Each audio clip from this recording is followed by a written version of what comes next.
Hola a todos, esta es la segunda historia de terror.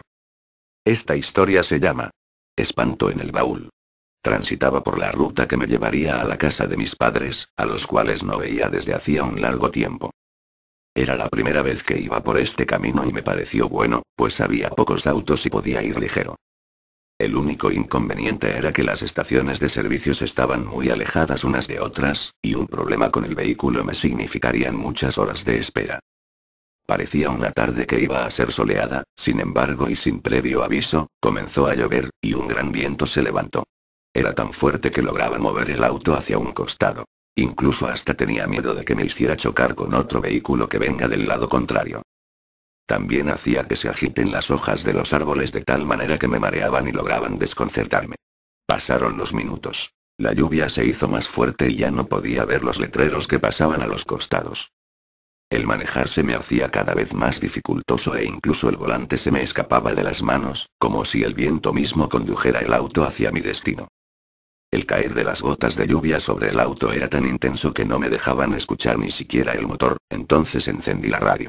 Oí en las noticias que los vientos superaban los 120 kilómetros por hora y por esto, decidí disminuir la velocidad. Creía que yendo más lento no tendría ningún problema conduciendo, pero me equivoqué. De repente un golpe seco se sintió sobre el parabrisas y un alarido retumbó, pero fue acallado rápidamente por la lluvia. El miedo me invadió, pues había atropellado a alguien. Frené y detuve el motor. Me quedé inmóvil en el auto. Me pareció que pasaron unos minutos y miré hacia el parabrisas. Había sangre, pero ninguna marca de un golpe. Mi mirada permanecía sobre la sangre. Parecía que la fuerte lluvia no quería que me olvide de que agonizaba alguien afuera, pues no lavaba la mancha. Abrí la guantera muy nervioso, tomé el impermeable y me lo puse. Jamás había tardado tanto en abrir la puerta del auto. Tenía miedo de enfrentarme a la realidad. Ya afuera comencé a buscar a quien había atropellado, pero ni siquiera había rastros de que algo hubiera pasado allí. Estuve unos minutos recorriendo el lugar, pero no encontraba nada. ¿Podía ser que lo que atropellé se haya escapado? Regresé al automóvil y sorprendido, vi manchas de sangre sobre el asiento. Pero rápidamente me tranquilicé, pues seguramente cuando abrí la puerta del auto las gotas sobre el parabrisas habían entrado. Encendí el vehículo y continué con mi camino. Me autoconvencí de que no podía haber sido una persona lo que había atropellado, pues nadie en su sano juicio estaría a merced de esta tormenta infernal, ni tampoco en una ruta completamente vacía. Ya me sentía mejor. Casi no estaba nervioso. Pero no sabía que esto recién comenzaba. El auto se detuvo justamente cuando un aterrador rayo se disparó desde las nubes. Había combustible, las baterías estaban cargadas, el auto era nuevo. ¿Cómo es que se detuvo? Tampoco había forma de que arrancara, los intentos por hacerlo eran en vano. Me bajé del auto sin impermeable, pues no me importaba, igualmente estaba todo mojado. Logré llevar el auto fuera de la ruta y luego entré nuevamente. En ese momento decidí quedarme a dormir allí, pues ya oscurecía. Comenzaba a dormirme, pero un extraño ruido me despertó. La lluvia había parado y ya era de noche. Miré hacia el asiento trasero, pero no había nada, entonces me quedé atento, esperando otra vez ese ruido. Pasaron varios minutos y nuevamente se repitieron. Estaba desconcertado, me intrigaba saber de dónde provenían los ruidos y entonces decidí salir del vehículo. Miré el auto desde todos los ángulos, no parecía haber nada anormal, hasta que noté que del baúl un hilo de sangre se desprendió. En voz alta me dije: ¿todavía quedó sangre de lo que atropellé? Era imposible, pues la colisión había sido de frente. Vi algo que se movió dentro del auto, y no tuve dudas, alguien estaba allí. Abrí el baúl para buscar un hacha que siempre llevaba, pero no se encontraba. Mantuve los ojos abiertos y dirigidos al coche. Nuevamente vi un movimiento en el interior e instantáneamente el corazón comenzó a latirme fuertemente. Tomé un palo del suelo para pegarle a lo que haya dentro del vehículo y sin esperar, abrí la puerta trasera, pero alguien saltó sobre mí, tirándome al suelo. Lo pateé y logré verlo. Tenía el rostro horriblemente desfigurado, pero lo que más me aterró fue que en sus manos sostenía el hacha que me faltaba.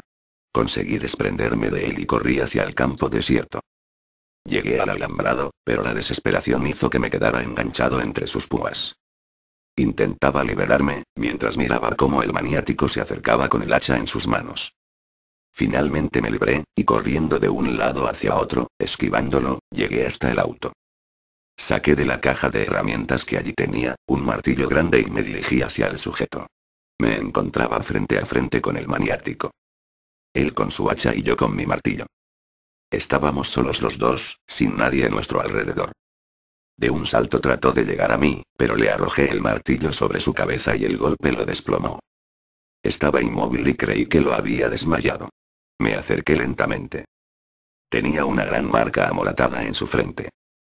Parecía un hombre de unos 40 años y estaba desfigurado, pero no era por el choque. Salté cuando vi que sus ojos se abrieron, pero parecía que no podía moverse demasiado. Me quedé observándolo un rato, esperaba que muriera.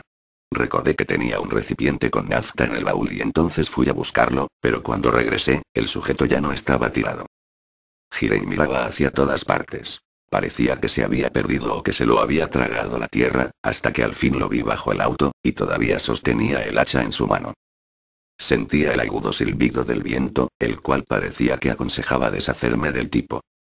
Entonces me agaché y tomé el hacha sin mayor resistencia, pues ella había muerto. Arrastré el cuerpo hacia la zanja y lo rocié con nafta. Encendí un fósforo y se lo arrojé. Me quedé mirando cómo el cuerpo ardía y cada parte se chamuscaba. Era tan intenso el calor, que las hojas húmedas por la lluvia igualmente se encendían. Trataba de tranquilizarme, pero sabía que a esta hora de la noche cualquiera podía ver este gran fuego desde lejos. El cuerpo se calcinó y, con ayuda de algunas ramas, logré hundirlo en un gran charco de lodo que había unos metros más adelante. Regresé al coche y después de 2 intentos, encendió. Continué mi camino. Estaba totalmente agotado y llegué a una gasolinera. Llené el tanque, pues quedaban muchos kilómetros por recorrer todavía. Transcurrió el tiempo, ya era de mañana, y llegué a un cruce, donde los agentes de recursos naturales estaban haciendo un control, pues en esa época, estaba prohibida la caza de algunos animales. Como pocos venían por ese camino, estuvieron un rato largo observando el vehículo, incluso revisaron el baúl y dialogaron entre ellos, mientras yo leía un catálogo que me habían entregado. Finalmente, después de 10 minutos uno de ellos me dijo: ¿Estuvo cazando? No, ¿por qué lo dice? Es que veo manchas de sangre en su vehículo. Ah, sucede que en la tormenta atropellé a algún pequeño animal, pero no le hizo daño al auto. Pasaron segundos, el agente me miró fijamente a los ojos y yo a él.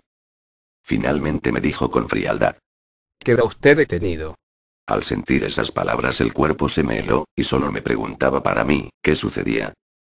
Y en unos segundos, más palabras me destruyeron por completo. Hallamos un cuerpo carbonizado en su baúl.